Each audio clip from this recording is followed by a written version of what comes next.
saya melihat bahwa angka korupsi yang terjadi di Nusa Tenggara Timur ini, atau angin korupsi yang terjadi di Nusa Tenggara Timur ini sangat besar.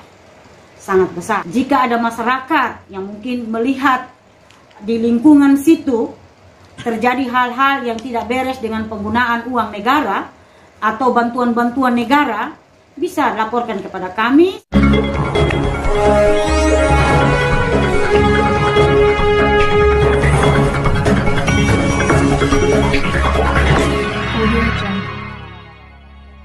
Pemirsa yang budiman, terima kasih telah mengunjungi channel Suara Fakta Hukum. Jangan lupa like, subscribe, dan komentar.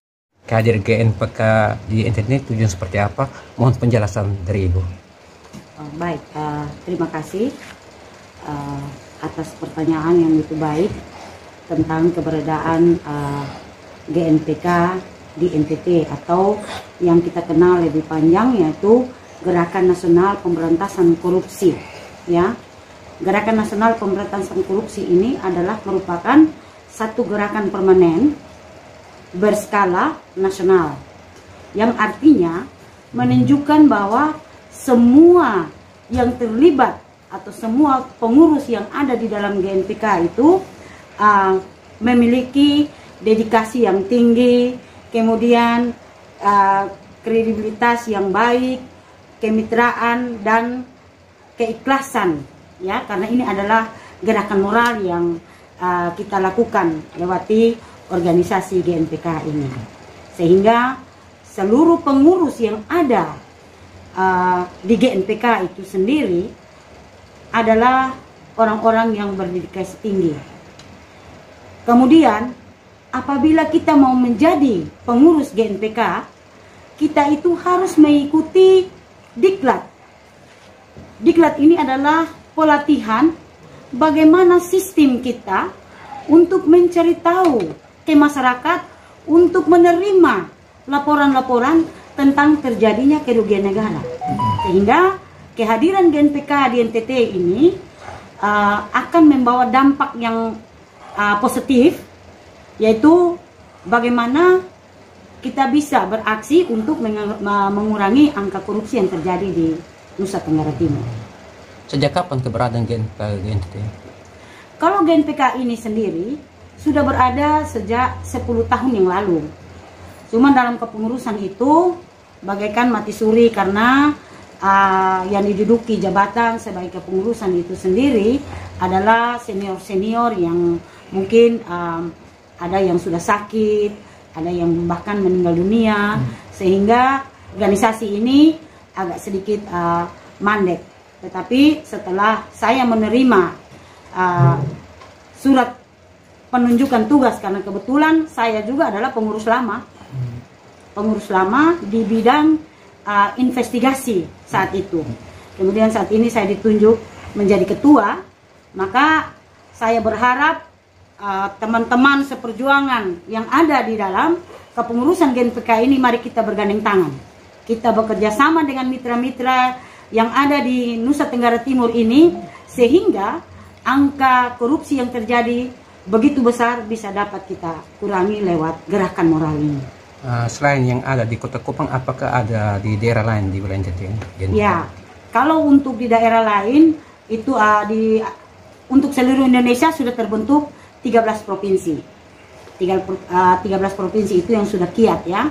Karena di GNPK melihat sendiri angka korupsi yang terjadi, pembengkakan angka korupsi yang terjadi itu seperti di Jawa Timur, Nusa Tenggara Timur, di Aceh, kemudian di daerah-daerah lain yang mana sudah terbentuk kepengurusan GNPK itu sebanyak 13 provinsi. Tetapi tercatat untuk kota dan kabupaten itu sekitar 100 lebih. Kalau untuk NTT sendiri, itu bentuk kepengurusan DPK yang resmi baru dikasih SK oleh DPN itu satu, hanya ada di Kota Kupang.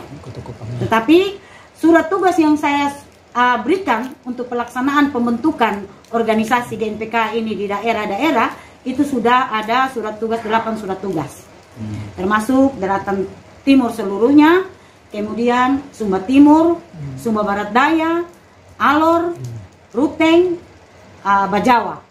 Jadi kalau untuk NTT sendiri, saya sudah menugaskan 8 surat tugas untuk pembentukan DPK GNPK NTT di tiap kota dan kabupaten. Ya, ini kan terkait dengan pemberantasan korupsi, Kak. Ibu melihat seperti apa korupsi yang terjadi di NTT saat ini? Kalau menurut kacamata hukum, ya kebetulan latar belakang saya adalah atau profesi saya adalah seorang pengacara, yang mana awal-awalnya itu saya bisa mengambil keputusan untuk membela para koruptor, tetapi setelah saya mendapat SK penunjukan untuk memegang organisasi moral ini, saya stopkan untuk tidak membela para koruptor. Saya melihat bahwa angka korupsi yang terjadi di Nusa Tenggara Timur ini, atau angin korupsi yang terjadi di Nusa Tenggara Timur ini sangat besar, sehingga mudah-mudahan ke depannya dengan adanya kiat GNPK di NTT ini dapat mengurangi angka korupsi yang begitu membengkak, atau dapat mengurangi angin kencang korupsi yang ada di Nusa Tenggara Timur, Pak Jeff. Apakah ada hal lain yang Ibu hendak sampaikan saat ini? Kalau saya ingin sampaikan kepada semua kepala daerah yang ada, jangan merasa takut dengan kehadiran GNPK. Mari kita sama-sama bergandeng tangan, ya, untuk membentuk dan menciptakan moralitas yang baik sebagai warga negara Indonesia, khususnya di NTT yang sangat tinggi angka korupsi. Saya berharap semua kepala daerah harus kita satu hati memberantas korupsi ataupun mengurangi angka korupsi. Saya berterima kasih Pak Jack, sudah beberapa daerah yang saya kelilingi dan saya disambut bagus oleh kepala daerah.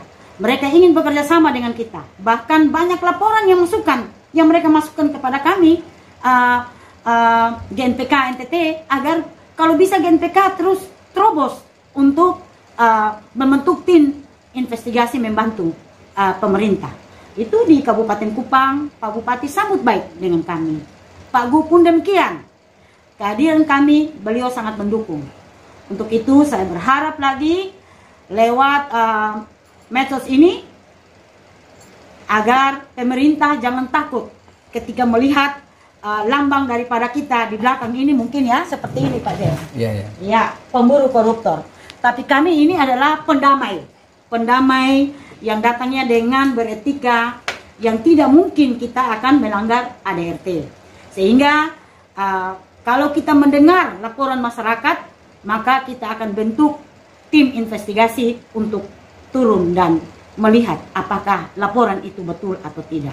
Untuk itu, kenapa tadi saya bilang bahwa kita semua pengurus harus mengikuti diklat, sehingga sistematik yang terjadi nanti di dalam gerakan moral ini atau di GNPK ini, semua pengurus harus bisa mengetahuinya.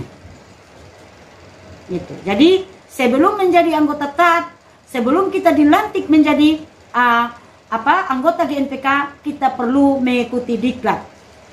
Yang mana sementara ini saya bersama teman-teman lagi kiat untuk menyusun program-program ke depan. Kemudian kita akan kiat mau mengikuti diklat bagi pengurus yang belum diklat aja. Apakah ada agenda-agenda tertentu? Ya, artinya agenda kami itu pertama kita akan